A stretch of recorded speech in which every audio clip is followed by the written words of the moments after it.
Kalau saya memberikan edukasi tentang Tusan Aji atau keris pusaka itu fokus saya ke segmen anak-anak muda.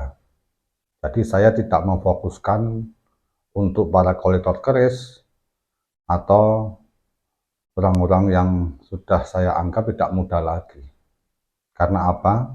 Saya memiliki organisasi yang bergerak di bidang budaya. Saya harus punya tanggung jawab bagaimana menjabarkan keris pusaka itu bukan hanya sebagai sifat kandel, tapi juga sebagai pengetahuan yang bisa diwariskan ke masa depan.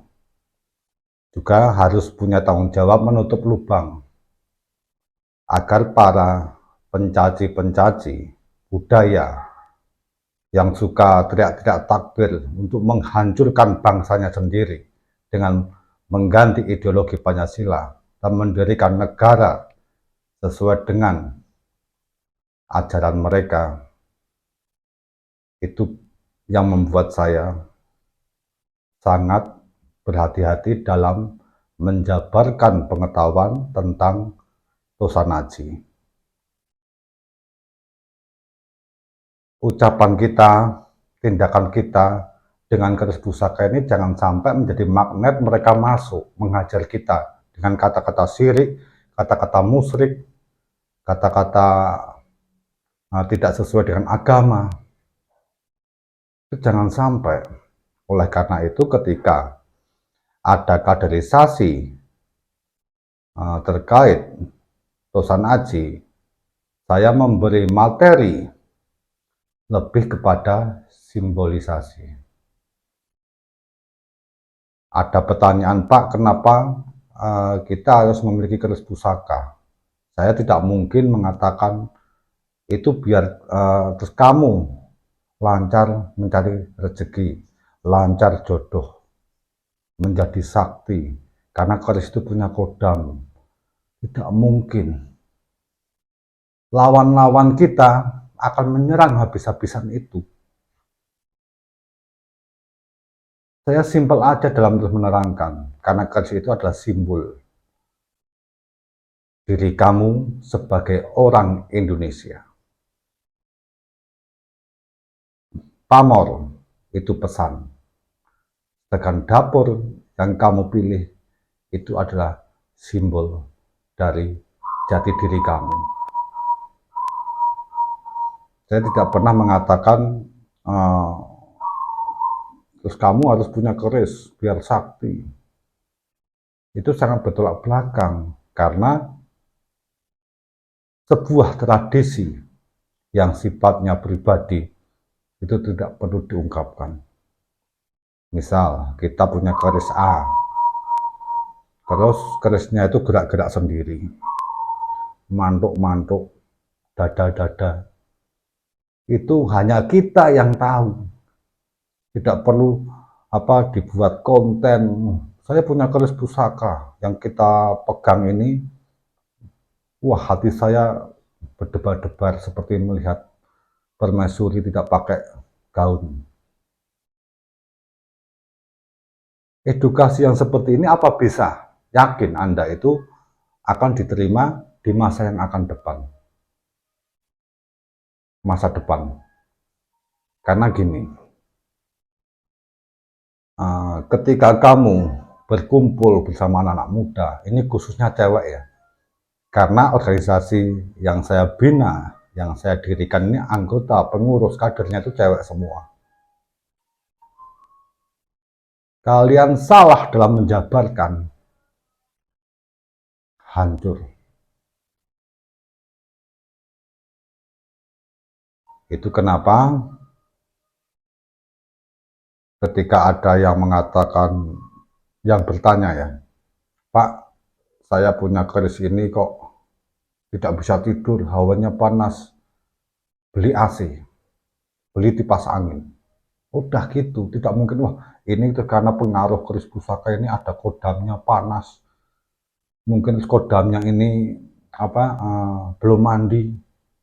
Tidak mungkin saya mengatakan itu di depan anak muda, cewek.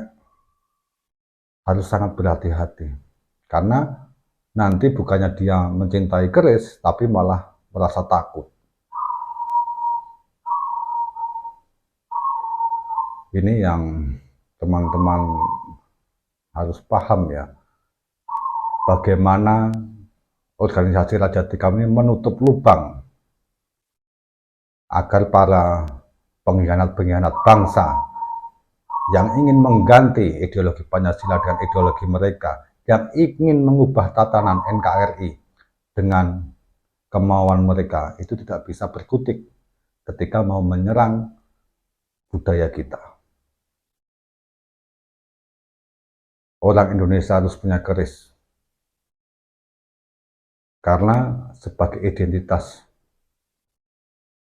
karena nguri-nguri budaya, karena untuk mengenang sejarah.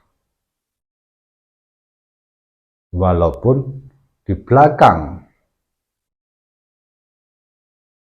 saya selalu mengatakan yang hati-hati untuk menyimpan keris pusaka. Karena bagaimanapun doa empu itu pasti memiliki daya gaib yang akan berpengaruh kepada pemiliknya. Terlebih pemiliknya tidak tahu bagaimana cara merawat yang benar, bagaimana cara menggunakan yang benar. Tapi itu tidak mungkin saya jabarkan. Ketika saya jabarkan, wah ini ketua Dewan Pembina mengajarkan hal-hal yang bertentangan dengan agama, mereka akan nyerang. Ya, nanti demo berjilid-jilid ngatain keraton sebagai simbol musyrik. Yang mereka cuma gitu bisanya gitu loh. Saya tegaskan kepada organisasi yang saya pimpin, kalian tutuplah lubang agar mereka tidak bisa masuk mencela budaya, menghina budaya kita.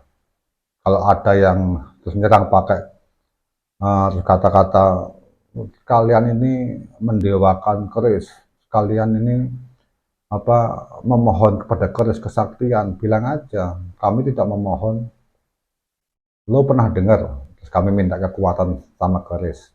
Ini keris hanya sebagai pengetahuan